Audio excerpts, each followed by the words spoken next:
네, 3학년 2학기 기말고사 삼각비 활용 먼저 추가로 설명할 부분 설명을 좀 할게요. 자, 삼각비 활용 단원에서는 간단하게 정리를 해보자면 크게 세 가지만 알면 될 것 같아요. 자, 첫 번째, 뭘 알면 되냐면 기본적으로 직각삼각형이 주어져 있을 때 한 변이 주어져 있어요. 이 한 변의 길이를 뭐 5cm라고 할게요. 단위는 생략을 하고 그 다음에 여기 한 예각을 뭐 25도라고 할까요? 자, 이렇게 한 변과 한 각이 주어져 있을 때 직각삼각형에서 나머지 두 변의 길이를 삼각비로 나타낼 수 있는지 일단 그걸 먼저 기본적으로 할 줄 알아야 돼요. 자, 그래서 예를 들면 이제 높이를 이 직각삼각형의 높이를 5랑 25도를 이용해서 나타낼 수 있나요? 네, 사인을 이용하면 되겠죠. 자, 5분의 높이, 사인의 정의에 의해서 사인 25도는 5분의 높이. 따라서 높이는 5 곱하기 사인 25도죠.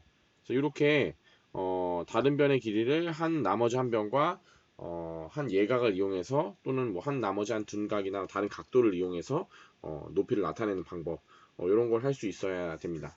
자, 마찬가지로 같은 원리로 밑변은 뭐를 이용하면 될까요? 그렇죠. 코사인을 이용하면 되죠. 자, 5분의 밑변은 코사인 25도. 그래서 양변에 5를 곱하면 결국에 밑변은 5 곱하기 코사인 25도 이렇게 삼각비로 나타낼 수가 있어요. 그래서 떤 길이와 각도가 주어져 있을 때 다른 변의 길이를 나타낼 수 있는지 그거를 일단 할 줄 아셔야 됩니다. 자, 두 번째는 뭘 알아야 되냐면요. 삼각형의 넓이를 알아야 돼요. 자, 넓이를 구하는데 삼각형의 넓이를 구할 때 우리가 여러 가지 방법을 지금까지 배웠지만 특히 삼각비 단원에서는 다음과 같은 걸 배웠었죠.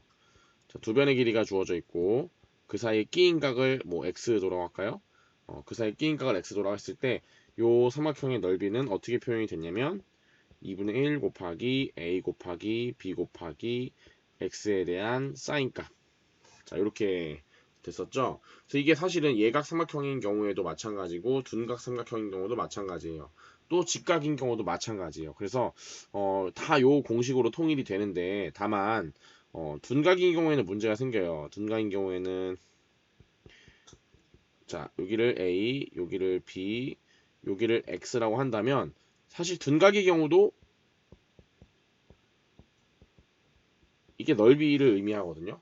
근데 교과서를 보면 이렇게 나와 있을 거예요. 2분의 1 AB sin x가 아니라 sin 180에서 x를 뺀 각도로 나와 있을 거예요. 자, 이게 왜 그랬냐면 사실 유도를 할 때 우리가 이 공식을 유도를 할 때 연장선에다가 이렇게 높이를 그려서 요 직각이니까 요 부분의 길이를 이제 삼각비로 나타냈겠죠. 그랬더니 요 각이 이제 180 마이너스 x였기 때문에 한 변의 길이 a와 나머지 한 각이 주어졌을 때 한 변을 표현할 수 있죠. 그래서 이 길이는 a 곱하기 sin 180 마이너스 x였기 때문에 그래서 이제 이거 때문에 공식이 이렇게 들어가는 거였어요. 근데 사실은 요게 고등학교 가면은 이 표현과 이 표현은 같은 표현이에요. sin x나 sin 180 마이너스 x나 똑같은 값이에요. 고등학교 가서 배웁니다. 그래서 어찌 됐든 간에 우리는 예각인 경우에는 그 x에 대한 sin 값을 그대로 가져오시면 되고 둔각인 경우에는 우리가 둔각에 대한 삼각비표는 안 배웠어요. 안 나와요, 교과서에. 그래서 180에서 그 둔각 x를 빼주면 어차피 이 안에 있는 값이 예각이 될 거기 때문에 그 값에 대한 사인 값을 써줘도 된다. 라고 보시면 됩니다. 그래서 이렇게 삼각형의 넓이를 꼭 아셔야 되고 응용하면 이제 여러 사각형의 넓이를 쪼개서 여기서 한번 여기서 한번 넓이를 이용해서 구할 수 있겠죠. 예, 그것도 할 줄 알아야겠죠. 다른 도형에서 넓이 구하는 거. 자, 그 다음에 3번. 3번은 어떤 걸 할 줄 알아야 되냐면 일단 우리가 지금 위에서는 어떤 길이를 구하는 거, 그 다음에 넓이를 구하는 거 이런 걸 했었죠. 자, 마지막으로 뭘 할 줄 알아야 되냐면 이런 것도 할 줄 알아야 돼요. 예를 들면 직각삼각형이 아니에요. 근데 한 변의 길이가 주어져 있어요. 그리고 여기 45도. 예를 들면 30도 뭐 이런 식으로 각도가 주어져 있을 때 뭐 다른 변의 길이 뭐 예를 들면 요 전체의 길이가 얼마인지를 구해라 뭐 이런 문제가 나올 수 있죠. 그러면 이 부분에 대해서 어떻게 구하냐, 우리가 직각 삼각형을 만들어줘야지 삼각형에 대한 사인값, 코사인값, 탄젠트 값을 사용할 수 있어요. 직각이 아닌 경우에는 만들 수가 없죠 우리가.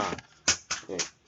그래서 직각인 경우를 만들어주기 위해서 보조선을 그어야 되겠어요. 그래서 보조선을 이렇게 그어주시면 여기 45도, 90도, 여기 45도, 여기 90도, 여기 30도, 여기 60도.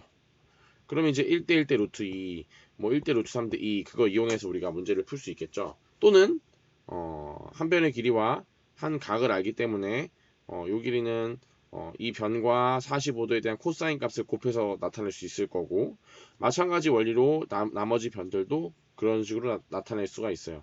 그래서 요 정도만 알면 삼각기 문제는 큰 어려움은 없을 거라고 생각이 듭니다.